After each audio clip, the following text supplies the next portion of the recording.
Have you heard of houses that seem to have your own will? Places where something invisible prevents them from being destroyed, as if forces beyond our understanding from struggling to keep them standing. There is such a house. Workers tried to knock her down, but suffered mysterious accidents. Machines failed without explanation. Structures that should crumble remained intact. And the worst, everyone who tried to get rid of her, they disappeared or went crazy. This is not just an old construction, it is a trap. Something inhabits this place and ensures that it will never be erased from the world. The few who dared to investigate their history discovered disturbing accounts, voices from empty rooms, and shadows that moved on their own. But the scariest truth is that those who enter this place is never the same. Today, you will know the history of the house that challenges destruction, a place where souls get stuck forever. If you think you can hear this story without consequences, think again. Inside a small town forgotten by time, there was a house that everyone avoided.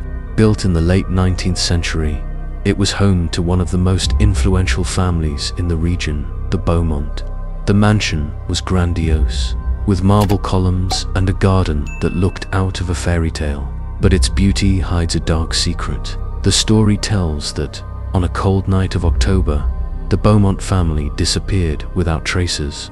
The servants, who slept in a separate wing from the house, were the first to notice something wrong. The doors were open, the candles still burned in the candlesticks, and the dinner remained untouched on the table. But the owners of the house, no sign, no body was found, no escape track. It was as if the family had been erased from existence. The residents of the city tried to forget what happened, but the house remained untouched by time, as if mocking those who dared to question their story. Decades passed, and new owners tried to inhabit it, but all reported inexplicable phenomena. Whispers echoed through the corridors at night. Shadows peeked in the mirrors, and there was always a feeling of being observed. It was then that the city decided it was enough. The house needed to be demolished. On a cloudy morning, heavy machines were brought to the ground, and the first blows began to be broken against their walls. But that's when something strange happened. The workers began to get hurt. One of them, while trying to operate an excavator, saw his hand crushed by a gear he had never failed before. Another fell from an inexplicable scaffold, breaking his leg in various places. The tools disappeared or simply broken without apparent reason. It was as if the house is defending itself. After numerous failed attempts, the project was abandoned. The house won, but the frightening was yet to come. Time passed, and the cursed house remained standing, as if it mocked the residents of the city. No construction company dared to approach, and the few adventurers who tried to invade her or spend a night there were never the same. Some went crazy, others disappeared without a trace. But not everyone accepted this curse as unchanging. It was then that Daniel Monroe, a paranormal phenomena researcher, arrived in the city. He did not believe in legends and was determined to prove that it was all a collective hysteria.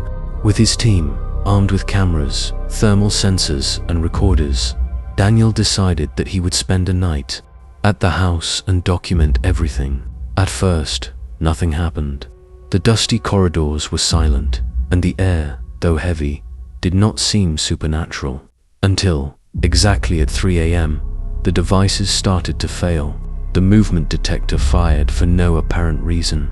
The recorder captured whispers in a language that no one recognized. The lantern's lights traded like candles in the wind. And then came the first scream. Sarah, one of the team members, was found lying on the floor of the main hall, her wide eyes with pure terror. Someone whispered in my ear, she rode, shaking. But the strangest was his skin. Around his neck, dark fingertips, as if invisible hands had tried to choke her. The team wanted to leave, but Daniel insisted. He wanted to understand why this house resisted destruction. It was then that they found something that would change everything. At the back of the house, behind a fake wall in the basement, there was a secret room. Inside, an altar covered with melted candles, strange symbols scratched on the floor, and in the center, an old photograph of the Beaumont family, with the faces of them all covered by a black, dry substance. There was something written on the wall. "The house is our tomb. We'll never leave." At that moment, the temperature plummeted. The candles that were erased lit alone, projecting shadows distorted by the walls. And then they heard the steps, heavy, dragged, echoing through the hallway. Something was coming. Sarah began to scream again, pointing to the dirty mirror in the corner of the room. Reflected in him, a man of ancient suit, with his eyes completely black, was standing in the door, watching them. But when they turned, there was no one. It was enough for them to run. Daniel held the camera as much as he could as everyone climbed the desperate stairs, trying to leave the house. But before they reached the door, she knocked on her own with absurd strength. Something wanted them to stay. Voices were heard by muttering, growing in intensity until a scream cut the air. It was a guttural, distorted voice, as if it belonged to something that should never exist in the living world. So, without warning, everything was silent. The doors opened alone. The team ran out without looking back. When they finally arrived in the car, Sarah looked back, and by a fraction of the second, upstairs, in the dusty window, the man with black eyes was still there, watching them leave. But Daniel noticed something even worse. Looking at the display of his camera, where he expected to find the recording of everything, he saw that the memory card was completely empty. The house did not allow its truth to be revealed. Daniel and his team left the city that same night. Terror was stamped on their faces, and none of them ever talked again about what happened inside that house. But the silence was not enough to prevent the curse from following them. 2 weeks later, Sarah was found dead in her apartment. The doctors claimed cardiac arrest, but what drew attention was the expression of pure frozen horror on his face. Her eyes were wide, as if, in the last seconds of life, she had seen something terrible and impossible to describe. A month later, another team member, Jonas, disappeared without traces. His house was intact, his untouched things, but he was never seen again. The only track, in the mirror of his room, there was a dark mark, as if something had been pressed against the glass. Daniel began to believe they were being hunted, and it was then that he realized that no matter where he was, he never felt alone. At dawn, he woke up with the feeling that someone was watching him in the corner of his room. Her camera, which she used to leave, turned on her own and started recording, but when she checked the videos, she only found static and distant whispers. He knew the house was not ended with him. Desperate, Daniel returned to the city, determined to put an end in the curse. But when he arrived at the ground of the house, he was paralyzed.